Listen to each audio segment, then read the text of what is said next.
Coucou tout le monde, j'espère que vous allez bien et je suis très heureuse aujourd'hui de vous retrouver dans cet nouvel épisode de Podmas pour le 12 décembre. Donc je fais un épisode de podcast par jour jusqu'au 25 décembre pour faire patienter jusqu'à Noël. D'ailleurs, je tiens à m'excuser parce que je crois que mon micro des fois il fait des mips qui sont absolument horribles. J'espère que ça fait pas trop. Mais normalement je vais investir dans un nouveau micro. Enfin normalement j'aurai un nouveau micro, I hope. But, donc peut-être pour les prochains podcasts, en gros pour la dernière semaine des podcasts, j'aurai peut-être un bon micro. Je sais pas, du coup je tenais à m'en excuser parce que ça se trouve c'est absolument horrible. Bref, aujourd'hui on va parler de quoi ? On va parler de comment gérer ses émotions. Et spoiler, moi je gère pas du tout, mais alors pas du tout mes émotions. Mais on va les gérer ensemble. Je vais vous parler de ce que moi j'ai appris quand même pour essayer de gérer au mieux les émotions. Et voilà, mais c'est un gros problème chez moi. Voilà. Alors, déjà, je tenais à dire que gérer, ça veut pas dire ne plus ressentir. Hein. Est-ce qu'on est bien d'accord ? Là, je vous apprends à gérer vos émotions. Je vous apprends pas à couper vos émotions, à ne plus les ressentir. Parce que c'est très important d'avoir des émotions, de les ressentir. Et c'est aussi important de les gérer. Donc là, je vous parle pas de ne plus rien ressentir. Je vous parle d'apprendre à vivre avec, à les gérer et à éviter que ça déborde trop ou que ça empiète trop d'une manière bienveillante. En tout cas, voilà, c'est pas couper. Je tenais à être claire sur ça, je veux pas que vous coupez vos émotions, je veux juste qu'on apprenne ensemble à les gérer. Bref, donc en gros, gérer, c'est genre comprendre ses émotions, c'est comment les accueillir, comprendre comment les accueillir et voilà, réagir un peu plus en adéquation, consciemment avec ses émotions, savoir qu'est-ce qu'on se ressent, qu'est-ce qu'on ressent, quel a été le déclencheur, comment un peu apaiser l'émotion, etc. C'est de ça qu'on va parler aujourd'hui. Souvent, on peut grandir avec l'idée en tête de quand t'es trop émotif, t'es pas assez fort. Que être fort, c'est ne pas avoir d'émotion, c'est ne rien ressentir, tout contrôler, alors que c'est faux. Moi, je trouve que les personnes qui ressentent plus sont plus fortes, et les personnes qui arrivent à gérer leurs émotions sont encore plus fortes. Et ça, c'est vraiment les rois et les reines du monde, parce que ça peut être très dur d'avoir des émotions et de savoir les gérer. Donc vous êtes les rois et les reines du monde pour ceux qui savent déjà le faire. Nous, on va apprendre aujourd'hui ici comment on peut faire pour un peu apaiser tout ça. Alors des fois, pourquoi on gère pas du tout les émotions? Moi, dans mon cas, c'est l'hypersensibilité. J'ai déjà fait un podcast là-dessus. Je vous y renvoie si jamais vous aussi vous êtes hypersensible et que vous voulez savoir un peu plus sur comment tout cela fonctionne, ou si vous êtes intéressé par l'hypersensibilité. Bref, donc moi je suis hypersensible et du coup pour moi c'est très dur de gérer mes émotions parce que j'ai une intensité émotionnelle très haute. C'est-à-dire que toutes les émotions, que ça soit la colère, la joie, la tristesse, peu importe, je vais les ressentir fois 10 milliards de plus, et c'est pour ça que moi je n'arrive pas à gérer mes émotions, surtout certaines, parce qu'elles sont trop puissantes et elles prennent trop de place dans mon âme, tout simplement. Alors il y a des émotions qui sont plus faciles à gérer que d'autres, comme la joie par exemple, mais quoique non, parce que des fois je peux être très joyeuse, mais on va dire que c'est des émotions moins désagréables à subir. La tristesse, je pense que c'est une émotion que j'arrive très bien à gérer, c'est l'émotion que j'arrive peut-être la plus à gérer, parce que j'ai tellement été triste que j'ai appris comment apaiser ma tristesse, dans quelle situation j'étais triste, pourquoi et comment un peu arrêter mes larmes, etc. Ou en tout cas mieux les accueillir. En tout cas, je comprends mieux comment accueillir ma tristesse. Pas forcément l'arrêter, mais genre vraiment, dès que je suis triste, j'arrive mieux à accueillir cette tristesse et comprendre pourquoi je réagis comme ça, combien je prends de temps pour la ressentir, etc. Enfin bref. Sinon, la colère, par exemple, c'est une émotion que moi je ne gère pas du tout. Mais quand je vous dis que je ne gère pas la colère, c'est que je ne gère pas la colère du tout. Donc déjà, en fait, la colère, chez moi, elle est fois 10 parce que je suis hypersensible. Donc quand je suis en colère, je suis très en colère. Et en plus, le fait d'être en colère me met en colère. Donc en fait, ça rajoute un peu une surcouche. Et c'est pour ça que je dis que c'est une émotion, elle, que pour le coup, je n'arrive pas à accueillir et je n'arrive pas à bien gérer parce que je ne l'accueille pas. Justement, dès que je suis en colère, je veux la repousser et du coup ça me met encore plus en colère le fait de vouloir repousser cette colère. Alors que si je l'accueillais et que j'étais en mode ok, là t'es en colère, fais un truc et ça ira mieux, ou je sais pas, accueille ta colère, mais sauf que moi c'est quelque chose que je refuse catégoriquement d'accueillir. et du coup, je suis encore plus en colère, donc c'est pas ce qu'il faut faire. Donc voilà, avec un peu d'exemples concrets, déjà, si vous pouvez faire pareil, identifiez bien vos émotions, et celles que vous arrivez plus ou moins à accueillir et à gérer, ou celles au contraire où vous n'arrivez pas du tout. Déjà, ça peut être un bon début. Ensuite, déjà, pourquoi on n'arrive pas aussi à gérer ses émotions? Si par exemple vous n'êtes pas du tout hypersensible et que ça vous arrive quand même d'avoir un surplus, de déborder d'émotions, de ne pas savoir les gérer, ça peut être aussi dû à la fatigue, au stress, à la charge mentale, etc. Des fois, on a trop dans la journée, on a trop eu dans la semaine, on a trop eu dans le mois, on a accumulé, et on explose. Ou alors, même si on n'a pas accumulé, on a une journée trop stressante au travail, peu importe, et du coup, on explose. Pareil, parce qu'il y a trop de fatigue, il y a trop de stress, il y a trop de charge mentale. Des fois, quand on est très fatigué, moi, je sais que l'hypersensibilité, ça joue beaucoup sur ça aussi. Quand je suis très fatiguée, je vrille complètement, mais alors complètement, je vrille, genre mes émotions c'est n'importe nawak parce que je suis fatiguée et ça peut beaucoup jouer, voilà. Ensuite, des fois aussi ça peut être dur parce qu'on n'a pas eu les bonnes clés ou les bons schémas appris dans l'enfance, on n'a pas forcément eu les clés pour apprendre à gérer ses émotions ou en parler ou les accueillir, etc. Ça, peut-être ça peut être surtout pour les petits garçons, les garçons, quand on leur a dit de pas ressentir, de pas montrer qu'ils étaient tristes. Les filles, le plus souvent, on les laisse pleurer, on dit que c'est des petites râleuses, enfin voilà, on les laisse pleurer, s'exprimer. Alors que les garçons, quand ils vont pleurer, quand ils vont avoir mal ou quoi, on va leur dire non, arrête de pleurer, t'es pas une fille, etc. Des trucs comme ça s'est fait beaucoup à l'époque. J'espère que ça se fera moins aujourd'hui dans l'éducation des enfants, mais souvent dans notre éducation à nous, on a appris ça. Et ouais, souvent c'était les hommes, ils ont le droit de ressentir que de la colère. Souvent les hommes, le plus souvent, ils s'expriment par la colère parce que c'est ce qu'on leur le plus autorisé à exprimer, la colère, parce que ça montrait vraiment être un garçon. Alors que la tristesse et tout, moins. Et du coup, ils arrivent moins à l'exprimer. Genre, ils vont souvent exprimer leur tristesse et tout par la colère. Et pas par la tristesse, mais par la colère. Mais ça va être les deux émotions en même temps parce qu'on leur a appris ça. Bref, donc ça aussi, ça peut jouer dans l'enfance, etc., dans l'éducation, etc.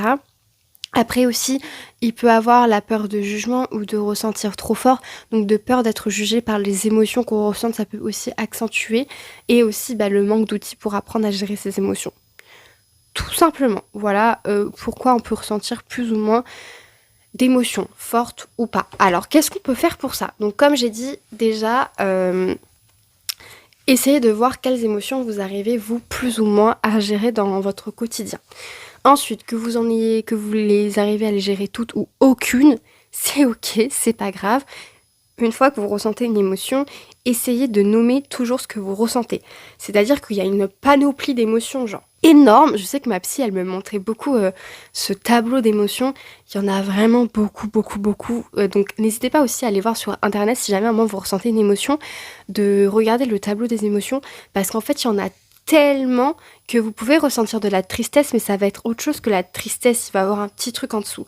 Par exemple, parce qu'il peut avoir la tristesse, mais il peut aussi avoir la frustration, il peut aussi avoir l'inquiétude, ou le fait de se sentir dépassé.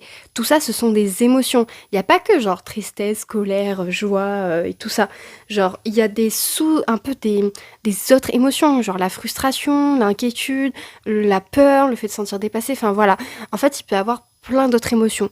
Donc si jamais, vraiment, essayez de nommer quelle émotion vous ressentez et essayez d'être le plus précis possible et aidez-vous si jamais des tableaux émotifs pour vraiment dire ah ok, là en fait je suis en colère, mais en fait c'est de la frustration, donc je suis en colère mais c'est aussi de la frustration, c'est genre plus de la frustration que de la colère, parce que moi je sais que ça peut m'arriver d'être frustrée et je pense que je suis en colère alors que non je suis frustrée, mais c'est quand même pas pareil après. Bref, ensuite faut les accueillir, genre accueillez-les. Comme moi avec la colère, ne faites pas pareil, ne repoussez pas la colère. Tant pis, prenez-la, même si c'est une émotion que vous détestez ressentir, que vous ne comprenez pas pourquoi vous la ressentez et que vous ne dealez pas avec, tant pis. On l'accueille. Genre, et arrêtez surtout de vous dire c'est ridicule, je devrais pas ressentir ça, il n'y a aucune raison pour que je ressente ça, blablabla. Vous ne dites pas ça, vous remplacez ces phrases de c'est ridicule, je devrais pas ressentir ça, je devrais pas être comme ça, gna gna gna, par ok bon, je ressens ça, je vais écouter un peu qu'est-ce que ça veut dire sur moi, pourquoi je ressens ça. Et pas, ne vous jugez pas sur la raison. Si le pourquoi vous semble débile, ne vous jugez pas dessus, juste dites-vous qu'est-ce qui a déclenché cette émotion-là à ce moment-là. ok, c'est peut-être pour un petit truc, mais est-ce qu'avant ce petit truc, il n'y avait pas d'autres trucs qui ont fait que ça a fait une accumulation? Ou qu'est-ce que je ressens? Est-ce que j'ai mal au ventre? Est-ce que je sais pas? En fait, faites-vous un peu un check-up du corps en mode genre pour savoir un peu d'où l'émotion elle vient. Donc en fait, ça s'appelle un peu le scan émotionnel, le body scan. En mode vous vous scannez un peu où est-ce que la douleur peut être aussi dans votre corps, où est-ce que l'émotion se situe. Donc vous prenez un peu de temps pour savoir. Par exemple, est-ce que vous avez le ventre un peu coincé, donc est-ce que vous avez mal au ventre, vous avez le ventre serré, est-ce que c'est au niveau de la poitrine, donc la poitrine serrée, est-ce que c'est la gorge, vous avez mal à la gorge, vous avez la gorge nouée, est-ce que c'est les épaules, est-ce que vous êtes en position de défense, enfin voilà. Essayez un peu de scanner votre corps, de voir où l'émotion vient. Par exemple, la colère, moi je sais que ça vient beaucoup du ventre, des fois la colère, et par exemple la tristesse, ça va venir de la gorge, on va avoir la gorge nouée, on va sentir les larmes monter. La poitrine serrée, moi, c'est le stress, ça peut être aussi la tristesse des fois, enfin voilà. Essayez d'un peu de scanner, d'analyser quand vous ressentez l'émotion, où elle se situe aussi. Et donc du coup, vous nommez votre émotion, vous la situez, et ensuite vous pouvez essayer de comprendre d'où elle vient. Si vous ne savez pas directement d'où elle vient, si vous n'avez pas envie de chercher juste, vous avez trop d'émotions, c'est ok, vous pouvez aussi faire cet exercice après, ça aidera pour les prochaines fois. Mais genre, si vraiment vous n'arrivez pas à situer pourquoi d'un seul coup vous avez ressenti cette émotion, vous comprenez pas et tout, c'est ok. Genre, le principal c'est de savoir quelle est cette émotion et essayer de voir où elle est dans votre corps. Si vous savez pas qu'est-ce qui l'a déclenché, si vous savez pas comment la calmer, c'est pas grave. On se préoccupe pas de ça pour le moment, c'est pas grave si vous n'y arrivez pas, vous pourrez le faire après. Donc ensuite, ce qui compte, si vous n'arrivez pas vraiment à savoir, etc., à identifier, essayez de voir qu'est-ce qui peut vous apaiser, vraiment, pour un peu chaque émotion. Parce que moi, je sais que ça va pas forcément être la même technique que je vais utiliser pour apaiser telle émotion. Des fois, il y a des techniques qui se rejoignent. Des fois, c'est les mêmes techniques, mais il y en a des fois une qui est plus forte que l'autre. Essayez de voir aussi qu'est-ce qui vous calme le plus dans telle ou telle émotion. Donc, ça peut être vraiment n'importe quoi. Ça peut être aller marcher, aller faire du sport, regarder une vidéo, s'étirer, respirer, s'asseoir et juste ressentir l'émotion, pleurer, être en colère. Enfin, peu importe. Essayez d'identifier ce qui peut calmer telle ou telle émotion. Moi, je sais que par exemple, la colère, ça peut être déchiré, cassé. Donc par exemple, je vais prendre un truc à déchirer, une feuille, hein, tout con, genre je vais prendre une feuille, je vais la déchirer, je vais la mettre dans tous ses états. Ou ça peut être des fois crier, ou des fois, le plus souvent, ce qui marche avec moi, c'est aller marcher. Genre le mieux, c'est que j'aille marcher, que je mette un podcast, que je mette de la musique qui correspond à mon mood, et je vais marcher. Et je sais que pour moi, la colère, c'est ce qui m'aide le plus, c'est d'aller marcher. Après, la tristesse, par exemple, ça va être regarder une vidéo qui m'apaise. Donc ça peut être n'importe quoi comme vidéo. Souvent c'est Squeezie que j'utilise, c'est vraiment Squeezie, mon anti-déprime. Genre, je vais regarder une vidéo de Squeezie ou une autre vidéo, ou sinon je vais aller voir mes chats, je vais aller jouer avec eux, je vais leur faire des câlins, ça va me faire du bien. Bref, voilà, j'ai un peu tous mes tips pour les émotions que j'ai du mal à gérer ou que j'ai du mal à dealer avec.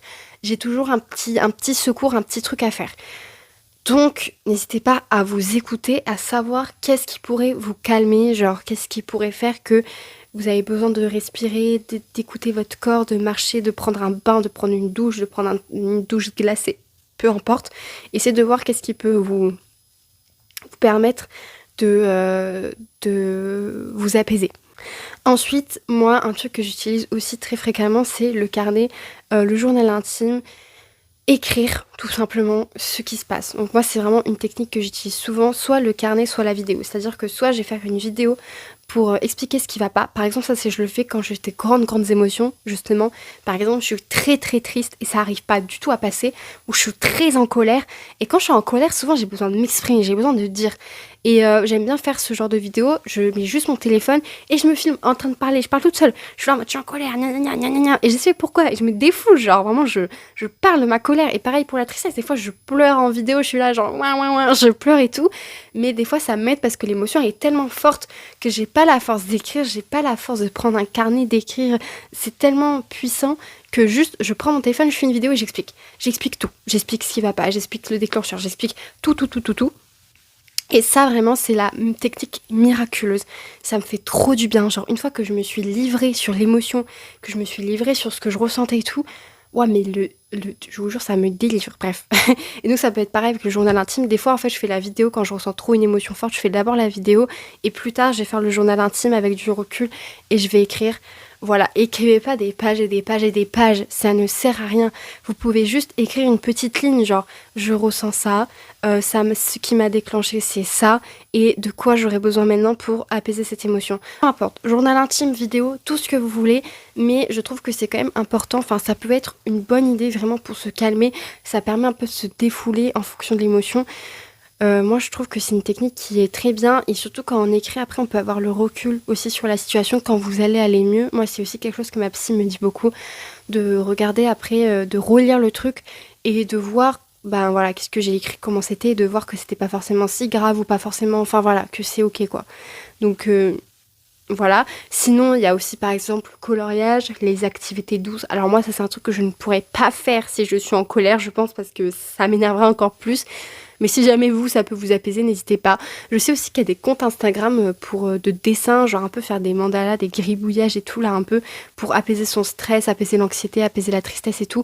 Je sais plus comment ça s'appelle ce compte Instagram, mais je sais que voilà, il y a des comptes Insta, il y a des trucs TikTok et tout, avec des techniques de dessin, de machin pour se vider la tête pour tel et tel problème. Donc n'hésitez pas aussi à regarder ça, voilà, coloriage, mandala, peu importe. Vous pouvez aussi faire de la visualisation avec un endroit que vous aimez. Moi, je sais que ça marchait beaucoup quand j'étais petite, parce que je pense que quand on est petit, ouais, on a plus du mal à faire ces choses concrètes. Je sais que moi, quand j'étais petite et qu'on me faisait faire de la visualisation, donc je m'allongeais, ouais, j'étais assise, le plus souvent c'était allongé, je fermais les yeux et j'imaginais un endroit où je me sens réellement bien, que j'aime. Donc n'hésitez pas à faire ça aussi si vous avez du mal avec tout ce qui est écriture, coloriage, peu importe, de prendre une activité ou même de faire une vidéo.